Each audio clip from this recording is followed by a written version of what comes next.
C'est une joie d'ouvrir ce congrès Bible et sciences.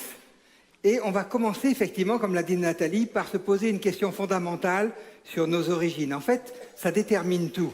D'où on vient, où on va, c'est une question clé de l'existence. Cette question, elle est latente dans tous les cœurs. D'où venons-nous? Quelle est notre destinée? La vie a-t-elle un but, un sens? Beaucoup fuient ces questions de mille et une façons, mais elles finissent toujours par ressurgir à un moment de notre vie. Pendant des siècles, la notion d'un Dieu créateur était généralement admise.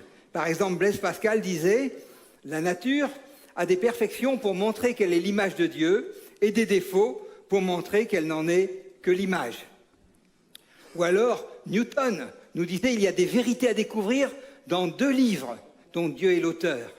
Le livre des Écritures et le livre de la nature. » En fait, il y a 2 ans, notre Reagan disait « Toute la création est le CV du Créateur ». Et c'est rien d'autre que ce que dit la Bible.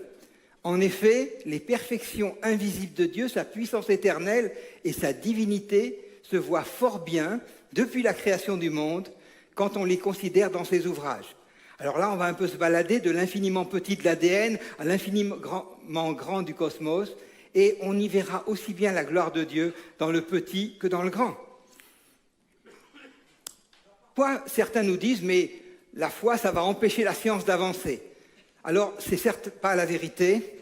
Non seulement la foi n'a jamais empêché la science d'avancer, mais au contraire, c'est elle qui a encouragé l'exploration du monde.